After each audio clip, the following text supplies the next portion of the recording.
श्री स्वामी समर्थ. अनंत कोटी ब्रह्मांड नायक राजाधिराज योगीराज परब्रह्म सद्गुरू श्री स्वामी समर्थ महाराज.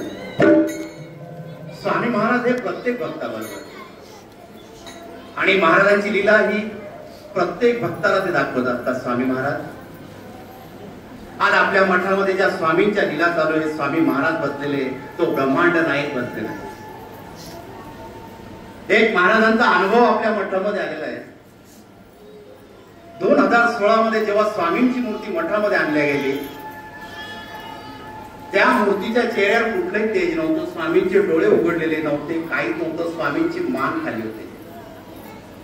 आणि आत्ताच्या मूर्तीमध्ये एवढं तेज आलेले आहे, ती मूर्ती जर मार्बलची तर त्या आपोआप महाराजांचं मान ही वर झालेली. मागच्या फोटोमध्ये ह्या फोटोमध्ये तो फरक दिसू लागलेला आहे. आणि जे तेज आहे स्वामींचं ते पूर्ण ते स्वामींचं दिसू लागलं. डोळे उघडलेले, पहिल्या मूर्तीमध्ये स्वामींचे डोळे उघडलेले नाही, पण आत्ताच्या मूर्तीमध्ये स्वामींचे डोळे उघडले. हा स्वामींचा चमत्कार, हा स्वामींची लीला आहे. हा ब्रह्मांड नायक आहे. हा कुठे लीला करेल आणि कशी लीला करेल हे सांगता येत नाही. आज महाराजांच्या आशीर्वादाने आपल्याकडे मठामध्ये संत शिरोमणी नामदेव महाराजांचा जिवंत समाधी सोहळा आपण साजरा करतो. संजीवनी समाधी सोहळा. संत नामदेव महाराज जेव्हा त्यांचा जन्म होणार होता त्यावेळेस विष्णूशी त्यांची भेट झालेली होती. कारण की संत नामदेव महाराज हा उद्धवाचा अवतार म्हटला जातो. ज्यावेळेस विष्णूची आणि उद्धवाची चर्चा चाललेली होती, अरे उद्धवा, आता अवतार घेतला पाहिजे तू. ह्या महाराष्ट्र भूमीमध्ये ही संतांची भूमी आहे, एक संत म्हणून तू जन्म घेतला पाहिजे. त्यावेळेस उद्धव महाराज सांगू लागले, भगवंता, हे यातना आता मला सहन होत नाही.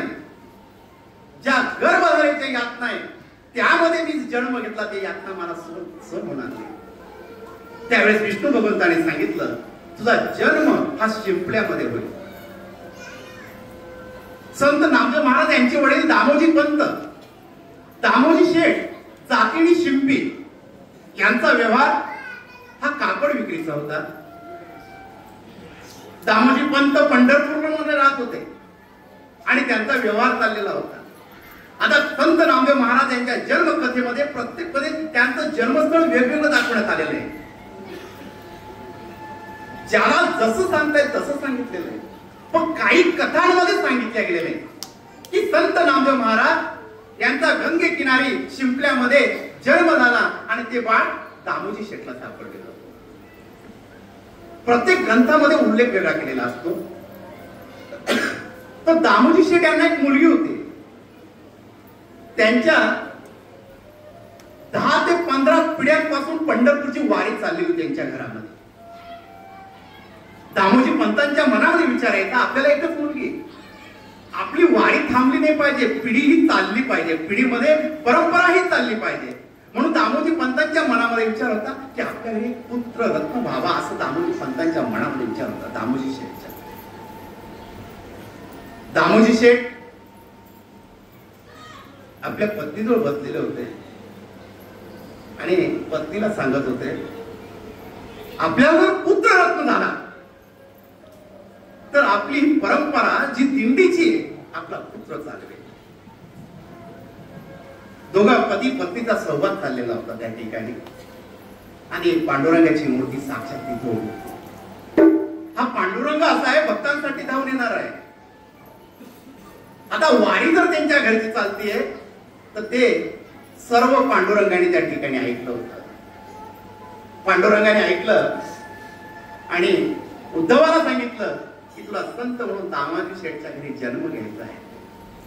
उद्धव सांगू लागले, मला आधी यातना सहन होणार नाही, मला त्या जन्ममानाच्या यातनातून मुक्त करा, मला तो जन्म तसा नकोय. तेव्हा पांडुरंगाने सांगितलं की तुझा जन्म आम्ही शिंपल्यामध्ये करणार आहोत. आणि उद्धव यांचा अवतार आता होणार होता नामदेव महाराज यांच्या रूपानं. शिंपल्यामध्ये त्यांचा जन्म झालेला होता आणि बाळ गंगेच्या किनारी रडत होतं. दामोजी शेठ पांडुरंगाचं दर्शन केलं आणि नैवेद्याचं ताट धुण्यासाठी गंगेच्या किनारी आले, चंद्रभागेच्या किनारी आले आणि एक बाळ रडतंय त्यांनी बघितलं आणि त्या बाळाला उचललं, आजूबाजूला बघितलं, कोणी दिसत नाहीये. त्या बाळाला त्यांनी घेतलं आणि घराकडे निघाले. त्यांना आनंद झाला, हा पुत्र आपल्याला भेटला, ही पांडुरंगाची कृपा आहे. घरात आल्याला आपल्या पतीला सांगितलं, गोना दिला, अगं ऐकते का, आपल्याला बाळ दिलं पांडुरंगाने. काय बोलतात, कोणाचं बाळ आहे?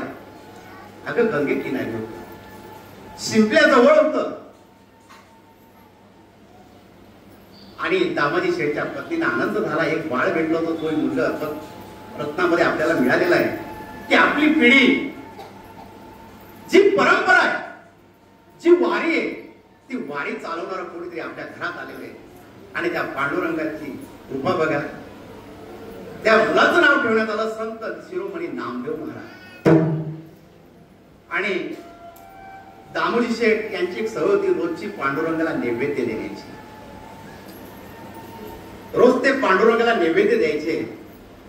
त्यांच्या घरामध्ये असं कधी झालेलं नव्हतं की पांडुरंगाला नैवेद्य दिला नाही. त्यांची रोजची नित्य सेवा होती, पांडुरंगाला नैवेद्य द्यायला. त्यांची परंपरा चालू होती. पण एक दिवस असा आला की दामाजी शेठला बाहेर जायचं होतं. मग त्यांना काळजी पडली की माझ्या पांडुरंगाला नैवेद्य कोण देईल. आपल्या पतीला सांगितलं, आपल्या नामदेवला उद्या पांडुरंगाला नैवेद्य घेऊन जायला. आणि दामाजी शेठ गावाला गेले आणि संत नामदेव महाराज पांडुरंगाला नैवेद्य घेऊन जाणार. त्यांच्या आईने सांगितलं, अरे नामा, आज बाबा घरी नाहीये, पांडुरंगाला तू नैवेद्य घेऊन जा. आई, मी घेऊन जाऊ. आईने नैवेद्य करून दिला आणि हा नामा 10 वर्षाचं बालक पांडुरंगाला नैवेद्य. पांडुरंगाची मूर्ती समोर होती. नामदेव महाराज पांडुरंगाच्या मूर्तीपुढे नैवेद्य ठेवला आणि खाली बसले. आणि पांडुरंगाच्या मूर्तीकडे ते रूप बघताय, डोळ्यामध्ये साठवताय, दोन्ही हात जोडताय. पांडुरंगा, तुला नैवेद्य आणला, खाऊन घे. आणि मूर्तीकडे बघताय.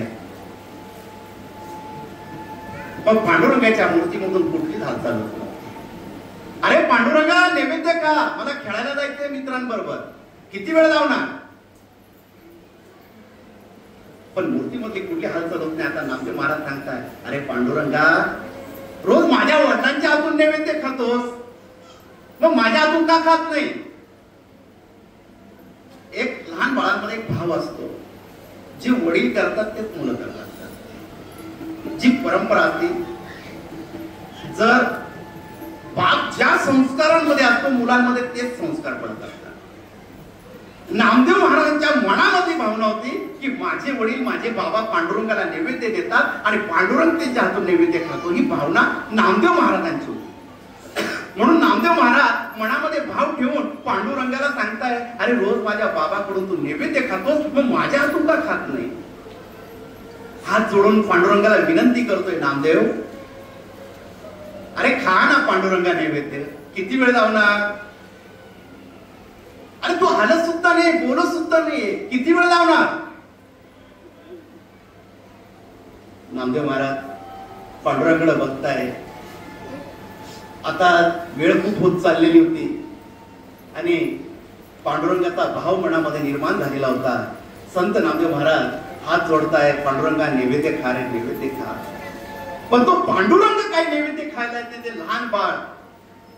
अरे रोज माझ्या बाबाच्या हातून नैवेद्य खातो, माझं काय चुकलं, मी लहान आहे रे, मी युला म्हणून माझ्या हातून नैवेद्य नाही खात का पांडुरंगा.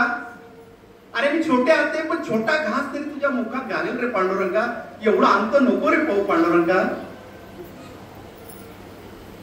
काहीच प्रतिसाद मिळत नाही. नामदेव महाराज उठले आणि पांडुरंगाला सांगताय, जसं एक हक्काचं भांडण असतं, जसं बाळ त्याच्या आईजवळ भांडण करतो, तसा तो नामदेव महाराज तसे पांडुरंगाशी भांडताय. आता जर नैवेद्य नाही खाल्ला तर ह्या ठिकाणी माझं डोकं आपटेल. आता तुला नैवेद्य खावाच लागेल. पण मूर्तीमधून प्रतिसाद नाही मिळत. नामदेव महाराज वागताय आणि आपलं डोकं आदळण्यासाठी खाली डोकं करताय. डोकं आदळणार, पांडुरंगाने त्या डोक्या हालक्याने आपला हात लावला. पांडुरंग असे सुंदर असे हसले, स्मित असे हसले आणि खाली बसले. पांडुरंग ते विठ्ठल मूर्तीमधून बाहेर आलेले त्या नामाला भेटताय. तो नामा मांडी वाढवून एक एक घास पांडुरंगाच्या मुखामध्ये घालतोय. हे भगवंताचं प्रेम त्या ठिकाणी फक्त सूर्य नारायण त्या ठिकाणी बघत होते, साक्षीला होते. साक्षात पांडुरंग नामदेव महाराजांच्या हातून नैवेद्य खातोय आणि पांडुरंग तो नैवेद्य खातोय. हा भाव नामदेव महाराजांनी जाणवला. पांडुरंगाच्या हातून नैवेद्य खाल्ला आणि पांडुरंग एक शब्द बोलत नाही. नामा आनंदात होता की रोज माझे बाबा नैवेद्य खाऊ घालताय, आज पांडुरंगाला नैवेद्य मी माझ्या हातून भरवतोय. तो आनंद ह्या नामाला होता. आता पांडुरंग जेवलेले होते आणि त्यांचं जेवण झाल्यावर ते परत आपल्या विटेवर उभे राहिलेले होते. नामा नैवेद्याचं ताट घेऊन आपल्या आईकडे गेले. आईकडे गेल्यावर आईने विचारलं, अरे नामा ताटातला नैवेद्य कुठे? नामा सांगू लागला, आई पांडुरंगाने नैवेद्य खाल्ला.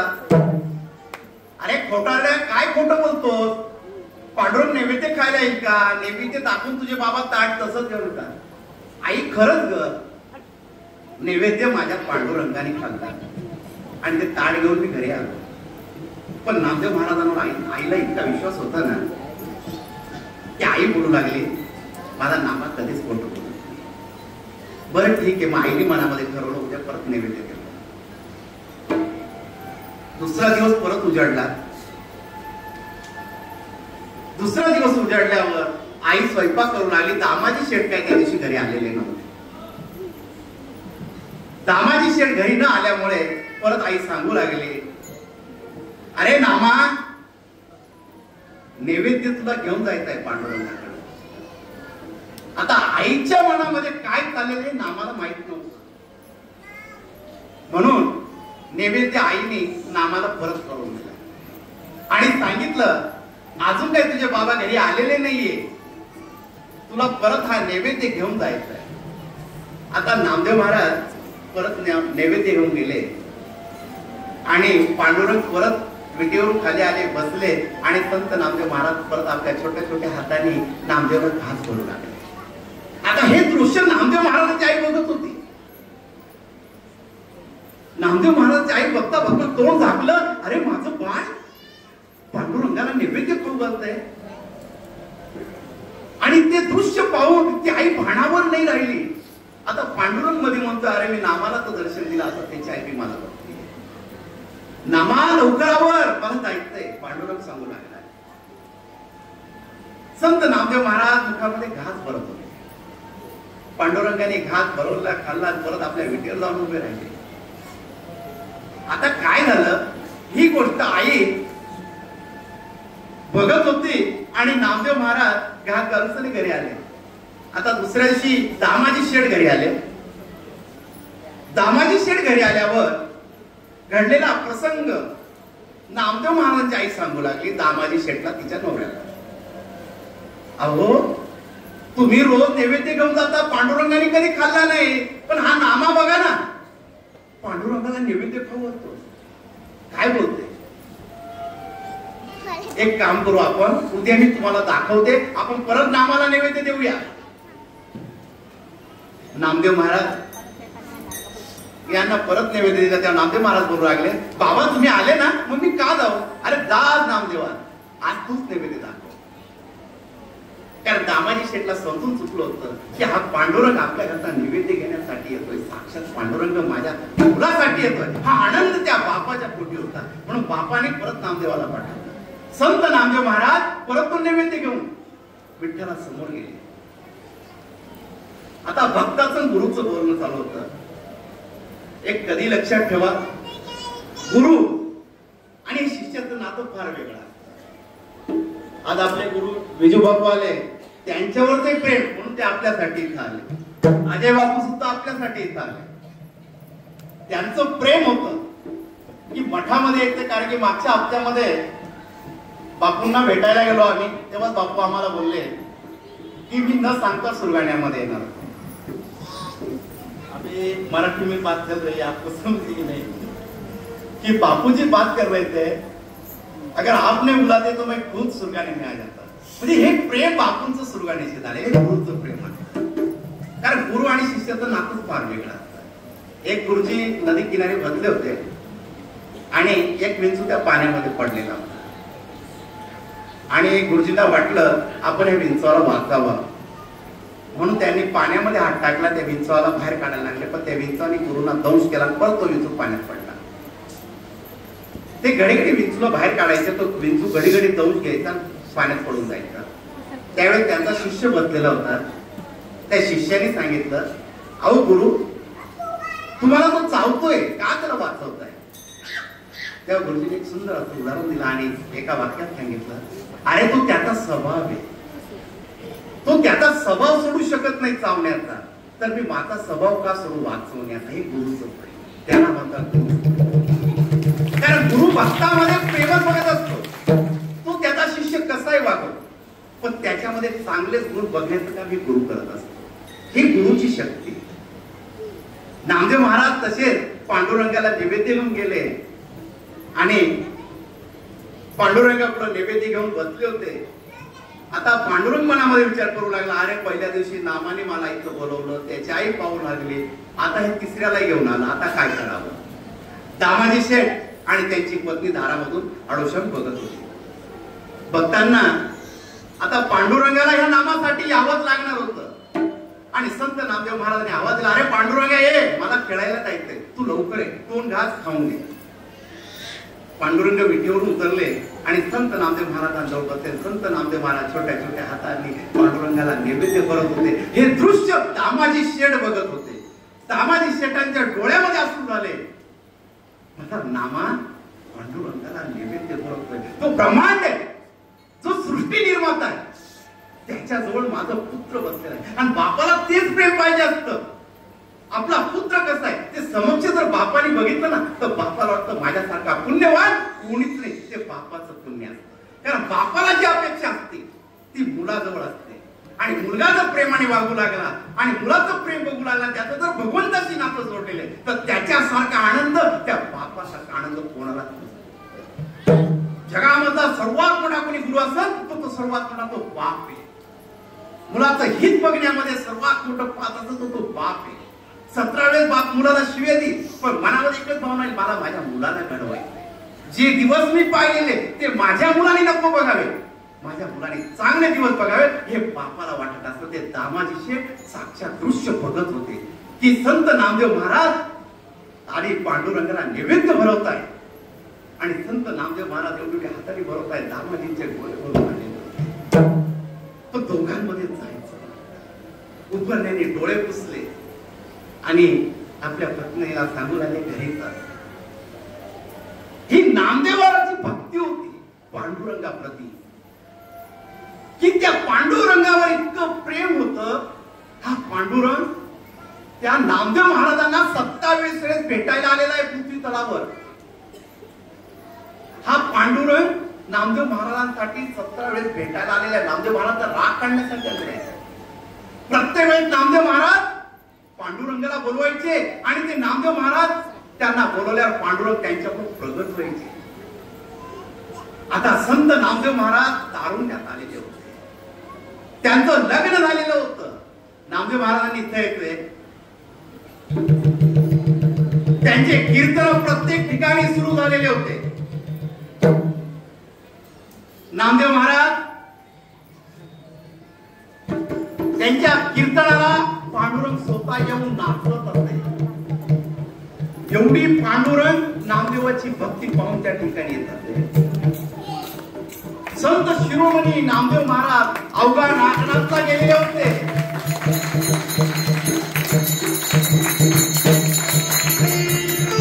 आणि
सदन जेथे लक्ष्मी सहित शोभे नारायण जेथे लक्ष्मी सहित शोभे नारायण नारायण नारायण नारायण लक्ष्मी नारायण नारायण नारायण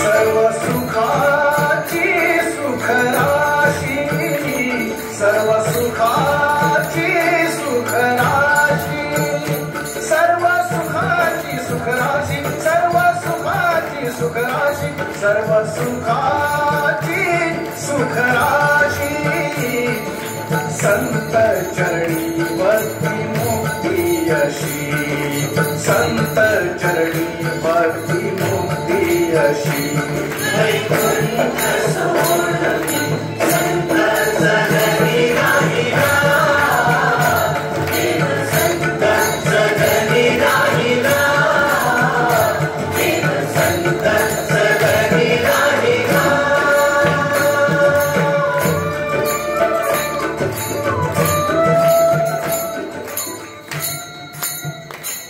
संत नामदेव महाराज यांचं कीर्तन आता प्रत्येक ठिकाणी सुरू झालेलं होतं आणि नामदेव महाराज भागवत धर्माच्या प्रसारासाठी निघलेले होते. आणि एक दिवस संत नामदेव महाराज अवघडनाथला जिथं ज्योतिर्लिंगे महादेवाचं त्या ठिकाणी आलेले होते. संत नामदेव महाराज तिथं कीर्तन करू लागले होते. ज्योतिर्लिंग समोर होतं आणि त्या मंदिरामध्ये संत नामदेव महाराजांचं कीर्तन सुरू झालेलं होतं. तिथल्या पुजाऱ्यांना वाटू लागलं, अरे हे कोण कीर्तन करतोय? हा पंढरपूर आलेला बुवा इथे कीर्तन करतोय. आणि येणाऱ्या भाविकांची गर्दी होऊ लागली आणि त्या ठिकाणी दर्शन बनू लागलं. सर्वजण नामदेव महाराजांच्या कीर्तनामध्ये तल्लीन झालेले होते. या ज्योतिषांनी त्या पुजाऱ्यांनी बघितलं, अरे दर्शनाची रांग थांबलेली आहे. तेव्हा ते पुजारी नामदेव महाराजांना सांगू लागले, इथं कीर्तन करू नका, निघा. पण नामदेव महाराजांचं लक्ष तिथं नव्हतं. ते कीर्तनामध्ये एवढे तल्लीन होते, ते बाकी सर्व विसरून गेले ना. पुजाऱ्यांना त्या ठिकाणी राग आला आणि त्यांनी नामदेव महाराज दहा करा आणि मंदिराच्या बाहेर काढून दिला. ज्या वेळेस नामदेव महाराजांना पुजारी मंदिराच्या बाहेर काढत होते तेव्हा नामदेव महाराज पांडुरंगाकडे बघत होते. अरे पांडुरंगा, माझं कीर्तन आवडलं नाही काय? आणि नामदेव महाराजांच्या डोळ्यामध्ये त्या ठिकाणी अश्रू आलेले होते. पांडुरंगा, काही चुकलं का कीर्तनामध्ये? मला मंदिरामधून बाहेर काढतोय. पुजाऱ्यांनी आकलून दिलं. नामदेव महाराज डोळ्यात ते अश्रू घेऊन कीर्तनाच्या मागे आले आणि परत कीर्तन तिथं सुरू केलं नामदेव महाराजांनी. नामदेव महाराज मंदिराच्या पाठीमागे कीर्तन करत होते आणि त्या पांडुरंगाची कृपा बघा, ते मंदिर त्या ठिकाणी फिरलं. नामदेव महाराजांचं कीर्तन ऐकू लागलं. आज सुद्धा त्या आव्हानाला गेले तर मंदिर उलटय, गाव एका बाजूला आहे. ही नामदेव महाराजांची भक्ती पांडुरंगाप्रती होती. हे नामदेव महाराज संत शिरोमणी ज्यांना पांडुरंग 27 वेळेस भेटायला येतो आणि ते नामदेव महाराज भागवत प्रसार करण्यासाठी आता पंजाबाकडे वळाले होते. पंजाबमध्ये काही वर्ष करून संत नामदेव महाराज भागवत धर्माचा प्रचार करत होते. आणि ह्या नामदेव महाराजांचा आता वेळ आली ती पांडुरंगाला भेटायला जायची. पांडुरंगाचं नाव घेत ते पंढरपूरकडे परत आले आणि विठ्ठलाच्या मूर्ती समोर बसले नामदेव महाराज आणि पांडुरंगाला सांगताय, आता वैकुंठात बोलो, आता बस तुझ्या जवळ यायचंय मला. आता संजीवन समाधी घेऊन मला तुझ्या चरणी यायचंय, तुझ्या जवळ यायचंय. पांडुरंगाला विनंती करताय. तेव्हा नामदेव महाराज एक सुंदर असं वाक्य सांगताय, पांडुरंगा हा देह तुझ्या चरणी झिजला ना, पण जी माझी समाधी होईल ती तुझ्या पायापुढं, तुझ्या पायरीपुढं. जेवढे वारकरी येतील ना त्या वारकरीची भक्ती अशी असावी, कारण ते तुझ्या नामस्मरणात गोड झालेले असावे, तुझ्या नामस्मरणात त्यांच्या मुखात असलं पाहिजे. आणि ते वारकरी जेव्हा तुझ्या दर्शनाला येतील ना त्यांच्या चरणाची धूळ ही माझ्या कपाळी, माझ्या डोक्याला लागेल. हे नामदेव तेव्हा मला जी समाधी घ्यायची ती मला तुझ्या पायरी पुढे घ्यायची, कारण जोही वारकरी पहिले माझ्या समाधीला चरण स्पर्श करेल मग तुझ्या दर्शनाला, कारण त्याच्या चरणाची धूळ ही माझ्या कपाळी लागेल. हे नामदेव महाराज पांडुरंगाला सांगत होते. पांडुरंगाचा नामदेव होता संवाद चाललेला होता महाराजांचा. त्यावेळेस संत नामदेव महाराज यांना 4 पुत्र होते आणि त्यांची एक सून बाळणपणासाठी माहेरी गेलेली होती आणि 3 सुना त्यांच्या जवळ होत्या. ज्यावेळेस संत नामदेव महाराजांनी संजीवनी समाधी घेण्याची घोषणा केली, पांडुरंगाजवळ बोलले, ही चर्चा पूर्ण पंढरपूरमध्ये झाली. त्यांच्या घरचे सर्व पंढरपूरच्या मंदिराजवळ येऊ लागले आणि संत नामदेव महाराज पांडुरंगापुढे हात जोडताय आणि पांडुरंगाने पायरी पुढे एक खड्डा तयार केला. त्या खड्ड्यामध्ये पहिले संत नामदेव महाराजांनी त्यांच्या पत्नी खड्ड्यामध्ये पहिले गेले.